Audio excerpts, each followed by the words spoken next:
movimenta muito, né, a cabeça da gente, porque a gente não tem isso em São Paulo, a gente não tem isso em Belo Horizonte, não tem em outros lugares. É uma riqueza única nesse país, né? Poucas cidades têm essa riqueza na sua construção, no seu projeto de séculos, para jogar fora. Assim. Então eu acho que vocês não têm direito de jogar isso fora, tem que continuar conquistando. E estão fazendo já uma desgraça ali no porto, em vez de tirar os galpões, já que o porto não serve mais, vamos abrir a frente marítima. Eu coloquei um desafio uma época, eu dizia assim, no dia que a gente derrubar um galpão na rua de França ali, e a pessoa passar por aqui e ver a ilha de Itaparica, nunca mais vai deixar construir nada aqui. Essa é a receita para aquela área. Vamos criar o nosso calçadão de Copacabana, o nosso malecom, a nossa frente maravilhosa de água, olhando para Itaparica, que luxo. Quer dizer, estampar ali a Cidade Baixa, que é muito linda, foi feita, em princípio, a parte portuguesa é muito linda, lembra Portugal, lembra o Porto, lembra Lisboa. Isso tudo está ali afogadinho, ainda existe ali, ainda está ali. Né? E vamos dar um trato, botar gente para morar no comércio, botar, né, levar o uso misto, tudo isso que uma cidade precisa. Mas não, estão fazendo um terminal marítimo ali e parece que vão continuar jogando as pessoas na rua, como sempre jogam, os turistas, mas fazendo um monstrengo do ponto de vista arquitetônico. Me desculpem se vocês gostam, são amigos, nem sei quem fez, mas eu acho que a gente tem que falar de projeto também. Né? Então, isso é duro, dói, né? Dói para a gente ficar vendo isso aqui, um tombo atrás do outro, assim, na cidade, a cidade. Mas eu vou falar de uma coisa mais geral, vou ler aqui uma pequena coisa, e começar com uma pergunta que eu acho que a gente tem que fazer. Quando a gente faz um projeto, eu pelo menos uso esse método, as pessoas que trabalham comigo, a gente tem que, seja um projeto de arquitetura ou um projeto escrito, ou uma ideia, porque projetar é justamente tentar ver lá na frente uma coisa que ainda não existe. A gente tem que se perguntar o porquê, o para quê e o para quem, coisas básicas, né? Mas é bom fazer isso sempre. Então, quando a gente vai falar de cidade, eu acho, hoje eu vi aqui assuntos interessantíssimos, eu tinha vontade de falar toda hora, porque tudo ali está pulsando. Agora, parece que a ficha da cidade, a questão da urbana, a questão das cidades caiu, não pelo lado, caiu porque não tem mais jeito, caiu pelo desastre total, pela falência total do modelo que a gente adotou no Brasil todo, isso não é privilégio de Salvador, né? E nas cidades não só grandes, não só metrópoles, mas nas médias e pequenas também, caiu a ficha de que a gente vai ter que pensar na cidade. O Ministério da Cidade foi a grande esperança lá atrás, de repente já deixou de pensar em cidade. Continuou tratando de coisas que era o asfalto, isso aqui, falou, não, o Ministério da Cidade, onde deveria estar a discussão maior do que é a cidade, para que seja a cidade, não aconteceu. Mas, então, começando por uma pergunta que eu acho que devia ser colocada sempre, desde a escola primária, uma pergunta muito básica como essa, é por que é que nós construímos cidades? É preciso fazer essa pergunta para a gente começar a procurar onde é que a coisa escorregou. Em que momento que aquela Salvador fantástica, não digo que não tem progresso hoje, tem, é claro, a cidade do século XIX não era melhor do que a do século XX em muitos aspectos, no XXI, você, claro, a tecnologia mudou, a vida mudou, é mais confortável, mas onde é que a gente deixou de ser esperto e foi jogando fora coisas, riquezas? Bom, por que é que construímos cidades? O instinto gregário é um dos mais fortes instintos humanos e, por consequência, é o grande gerador e formador das cidades. Só com a união de pessoas, formação de grupos, pode-se conquistar e construir a riqueza comum, o conforto humano.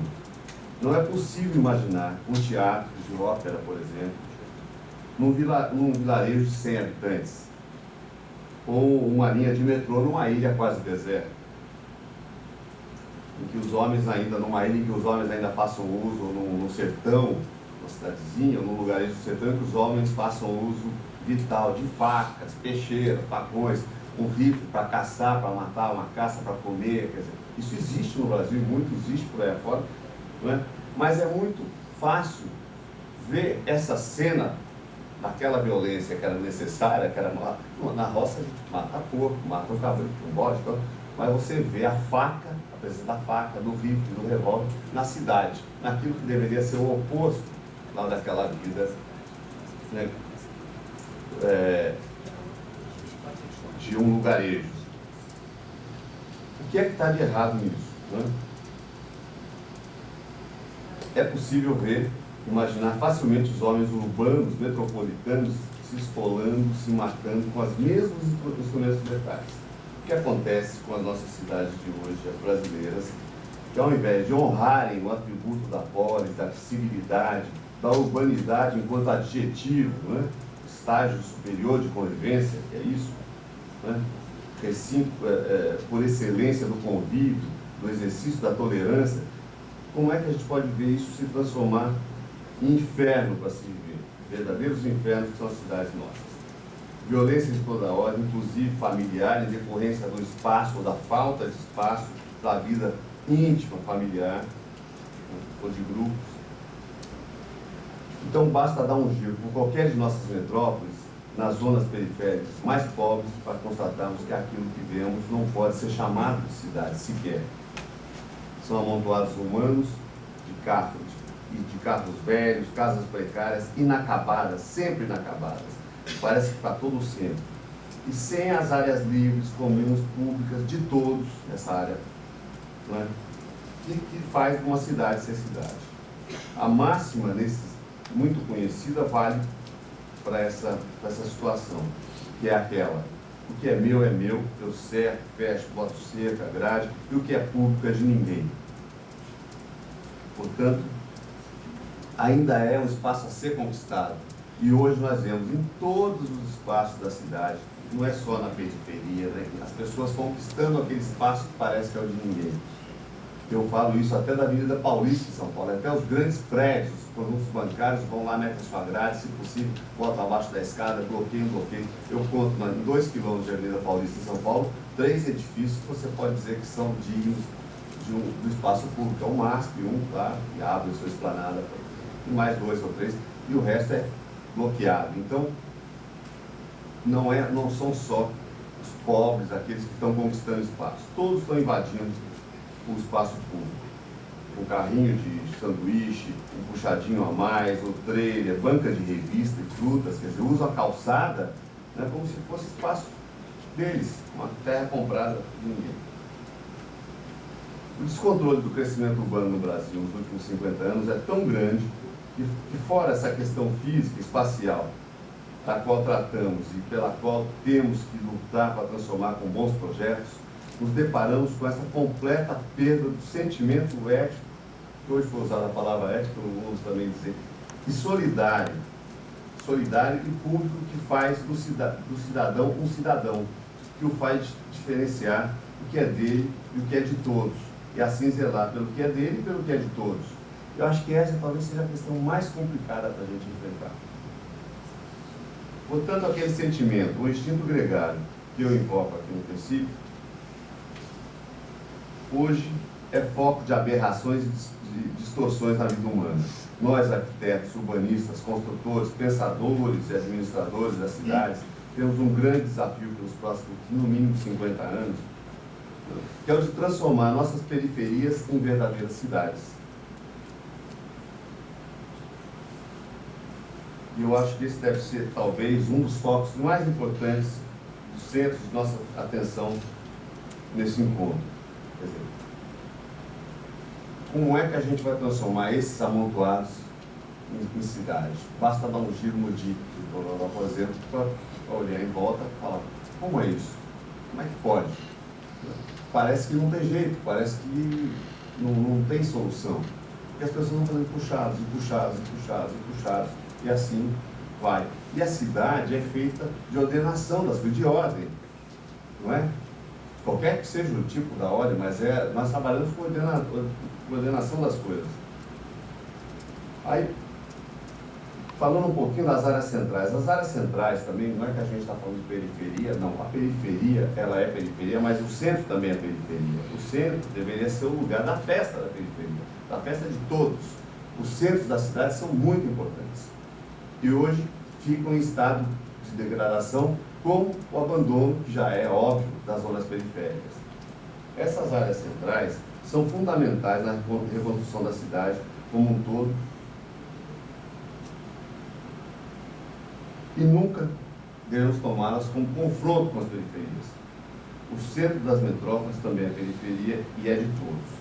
Ações fortes e corajosas nas áreas centrais podem ajudar a virar essa página da desgraça urbana. E quanto mais nos depararmos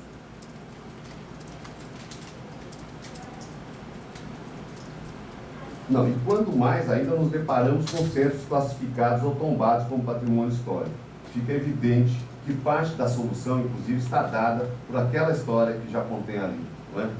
Eu acho que a gente nunca toma a questão dos centros históricos ou não, mas que são os centros antigos da cidade, os centros das áreas onde essas cidades começaram, como o motivo, ou como combustível, como a ideia central para se planejar uma cidade. É impressionante. A tendência é colocar isso de lado, o bibelô não pode ser tocado, é patrimônio histórico, deixa ali de lado, ao invés de pegar aquilo e falar, é daqui que nós queremos fazer a nossa cidade. É a partir daqui, se isso aqui não está funcionando, tem um funcionamento inadequado, que era do século XVIII ou XIX, vamos fazer com que isso funcione no século XXI. Mas não. Existe essa separação que agrada a gregos e troianos. Agrada aos demolidores, que só veem a condição de obter lucro na terra arrasada, e fazendo, e construindo, e levantando, tudo mais. E do outro lado, na retranca, os conservadores, que não abrem mão de nada e ficam ali segurando esse bibelozinho. Quer dizer, nesse puxa e estica, nós não vamos para lugar nenhum. A gente precisa encarar isso para valer, incorporar essas zonas centrais históricas no planejamento urbano das cidades.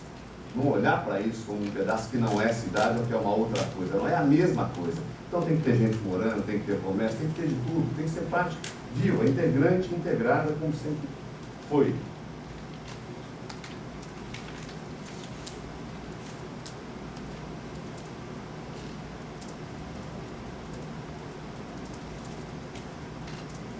Bom, se me perguntassem o que eu faria como prefeito de uma cidade brasileira, né, eu acho que qualquer cidade que fosse pequena, média, grande, eu pensaria assim, eu investiria no trato do espaço público, na criação de mais espaço público, na retirada das grades e cercas físicas ou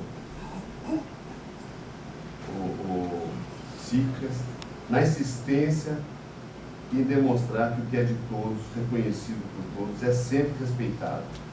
Eu digo assim, sempre pega uma foto aérea de qualquer metrópole brasileira, você vai ver a periferia, um pontuado de coisa, é um horror, eu falo, isso não tem jeito.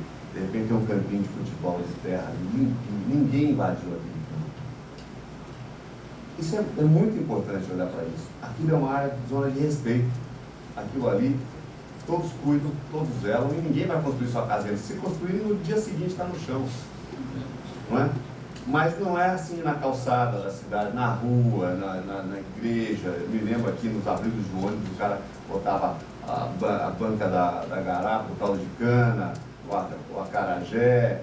No posto policial vai dar o resto da cana para moer no dia seguinte para vender, quer dizer, porque é de ninguém.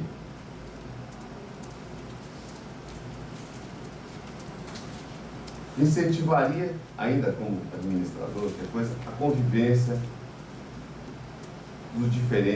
das diferentes camadas sociais, étnicas, etárias e tudo mais. Somente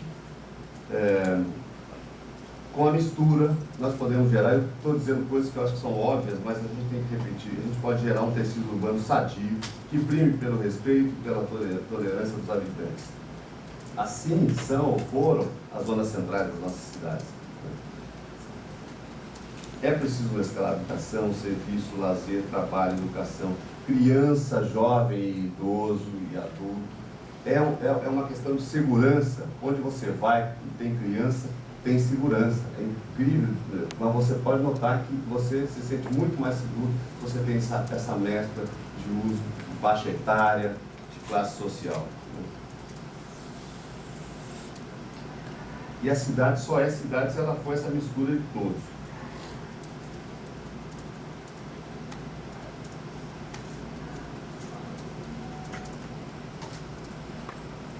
Bom, para terminar, porque eu acho que a gente já daqui a pouco vai abrir, eu acho que devemos encarar a cidade, pensar também que a cidade, nos grandes planos, nos grandes projetos, mas pensar também nos pequenos projetos. É preciso pensar que projetos pontuais também funcionam, também são catalisadores ou são pontos de contágio para a transformação do tecido urbano. Isso a gente tem inúmeros exemplos, em que muitas vezes a gente pensa tanto nos grandes planos que se esquece de que esses planos só se completam com projetos. E projetos são coisas que tocam as pessoas, que atendem às demandas de grupos, de convivência e até do ponto de vista do corpo, dos sentidos. Não é? Um bom projeto pode ser disseminador, pode ser contagiador de muita coisa no seu entorno. Eu, pelo menos, acredito, como arquiteto, tem que acreditar e acredito nisso. Eu acho que é assim que a cidade é feita, foi feita. Tanto é que a gente elege os ícones para dizer esse aqui merece ser tombado, aquilo sim, que aquilo tem o seu momento, uma coisa importante.